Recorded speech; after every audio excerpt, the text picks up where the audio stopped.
I walked out of that meeting that day and I thought to myself, this is actually a blessing, because all I ever wanted to do was go into business and be in food.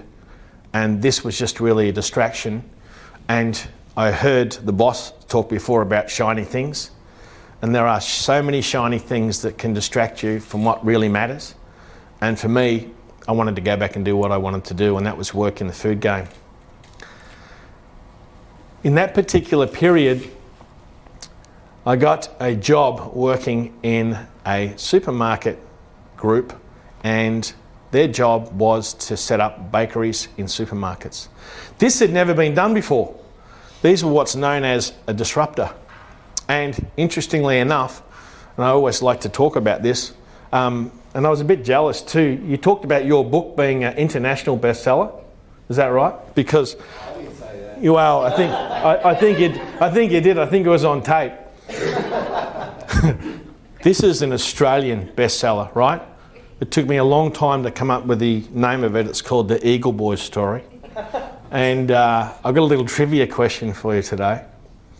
And the trivia question is, and I'll come to the answer in a minute, but the trivia question is, who was Australia's largest company in the 90s? And I just want to point out as well, in Australia, you have to sell or print 10,000 copies of a book for it to become a bestseller. And I got this book put together and printed and made in 2010. I got 10,000 copies of them delivered to my offices down in West End. And 2.5 months later, the Brisbane floods came through and washed 9,940 copies down the river. So I rang my publisher and I said, I need another 10,000 copies. And she said, holy shit, you got a bestseller. So there it is. Who was Australia's biggest company in the 90s? Who was Australia's biggest company? BHP, close, but not the biggest. I'll give you a hint, it was a retailer. No, in fact, Bunnings didn't exist in the 1990s. It's an interesting one because a lot of people say that, but they came in and disrupted only since about 2001. So who was Australia's biggest company in the 1990s? Come on, there's an Australian bestseller here, you can have it for free. Otherwise you can buy one off me later for $30 cash, no receipts. Australia's biggest company in the 1990s was Coles. Yeah, you don't get anything down the back, sorry. Too bad, so sad. It wasn't Myer then. They merged with Myer later in the years. And I know I'm showing my age, but the reason I tell you that point was Coles have been a very mediocre, piss-poor company ever since. And they've lost multiple amounts of billions of dollars in value as a business over and over through poor management and not real good quality evolution.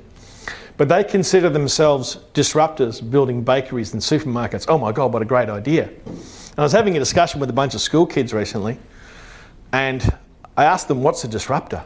And they said, Tesla, electric cars. And I said, yeah, that's true. The first electric car was invented in 1890, but yeah, they did make it popular. And then I asked them the next question, who was Australia's most successful retailers 100 years ago? 100 years ago. First kid goes, Blockbuster. And I said, no, it was 100 years ago. And they said, Video Easy. I said, no, it was 100 years ago. There was no electricity. And they all sat in silence and I said, it was the guy that sold saddles and hats. Oh yeah, everybody had a saddle and a hat on. It's the only way to get around. And then I said, they got disrupted and things continue to evolve. So for me, I went into an environment where nothing had ever been done like this before, and we were building 10, 15 bakeries a year across Victoria and South Australia. And it was all of a sudden an environment that initially was very uncomfortable. And within 6 months, it was extremely comfortable. And I don't know if anybody's ever heard the saying about getting comfortable with being uncomfortable. But if you can challenge yourself to do that, and there's always a dozen things sitting on your desk you've got to do, but you always leave those tough ones till last, and sometimes they don't get done. They're usually the core issue that'll fix all the other issues themselves. So if you can put yourself a little post-it note up there in front of your computer every day and say, get comfortable with being uncomfortable, it actually helps, and it certainly helped me. Is anybody here from South Australia? Righto.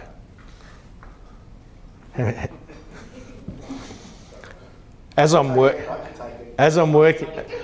working in Melbourne, and this is important, and I'm growing it, and I'm operating and playing football in Melbourne, I get a phone call, and it was a very, very well managed and professional flour milling and bakery company who said, Tom, we'd like to come and have you work for us in our technical services division.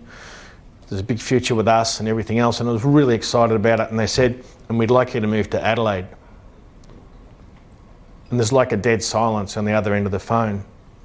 For those of us who've ever grown up in Victoria and so forth, it's probably one of the, not an aspiring thing to actually go to Adelaide. In fact, my son and I recently went to Adelaide, and he said, what's going on in Adelaide? And I said, well, check it. And he Googled what's happening in Adelaide. And he said, Dad, there's nothing going on in Adelaide. And I said, that's right. There's still nothing going on in Adelaide. But I moved to Adelaide, and what I found very interesting over there was Adelaide is like the France of Australia, right? They don't give a shit about anybody else. We're from Adelaide, we do things bigger and better here, and everybody else can go to hell. And the whole time I was there, I was sort of treated like a Victorian, and I found the whole thing amusing. But they are very independent thinkers, and they're entrepreneurial. And anything that comes from Adelaide is bigger and better than anywhere else. And if you can think of one, I'm interested. But they talk about it that way. And I really loved the culture. I really loved the culture. And quite often, people in other countries even say to me, so Australia's become a socialist country. And I say, yeah, I don't know what happened. We sort of switched across that way. And then I said, you've got to remember, we come from a whole bunch of pissed off convicts. And that's true. You know, there's still a lot of people that sort of complain and whinge about what happened 200 years ago, and they certainly are part of our history in the family. But in that period working in Adelaide, a guy walked into my office and he said, I want you to design a factory and a whole business model for me, and it's about home delivered pizzas. And he said, no one's done it before, and I think it's a great idea. And he put his hand out and he introduced himself and he said, I'm an entrepreneur, and I'd never heard the word before. And over the next 6 months, I helped him design his factory. I formulated the products because I'd done 2 years in flour milling and food technology, and I understood what needed to be done, every aspect of the business.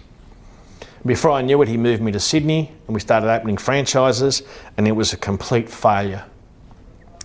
For some reason, everything that we'd done in Adelaide and Melbourne had worked, but Sydney was a disaster.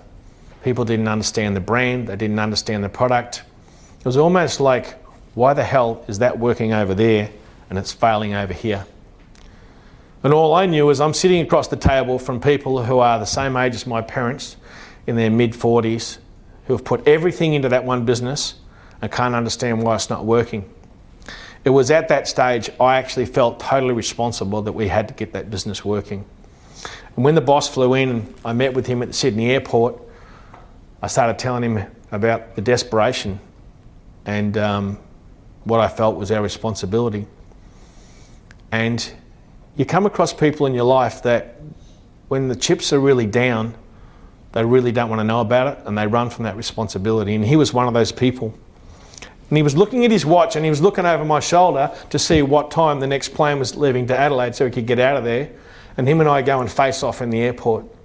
And when he went to step around me to sort of basically say, I don't want to hear this anymore, I took a sidestep because it's the old football coming out of me, and I got into a shoving match with my boss.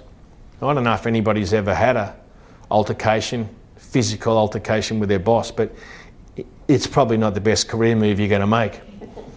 So I was sacked right there on the spot in Sydney airport. And I went back to the house that I was living in with a couple of other guys that were also on the bones of their ass.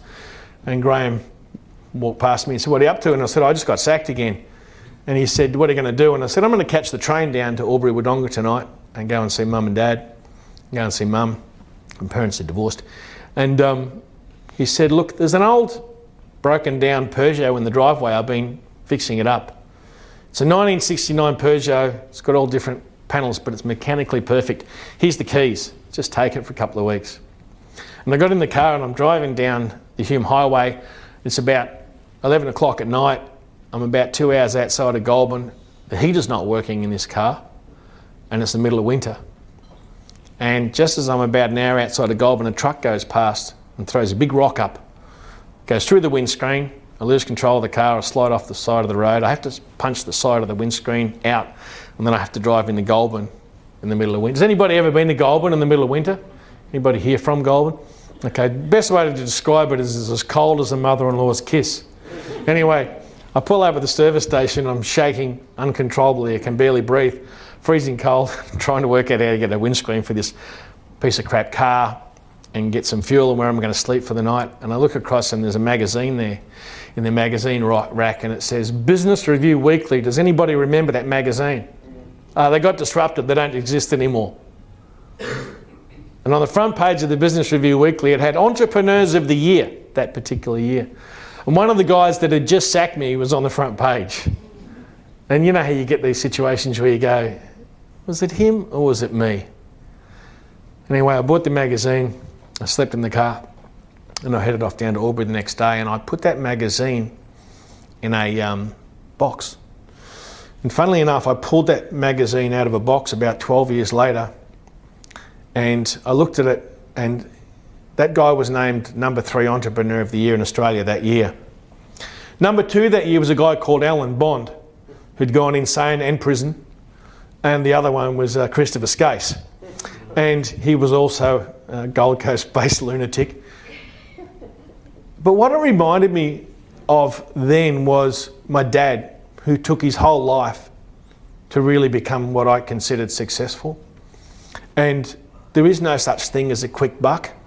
There's no such thing as quick wealth. And if we start treating what we're doing more so like an enjoyable journey, as opposed to I'll be happy when, it's a whole different way of looking at the world. Because I think I went on with I'll be happy when for quite a while.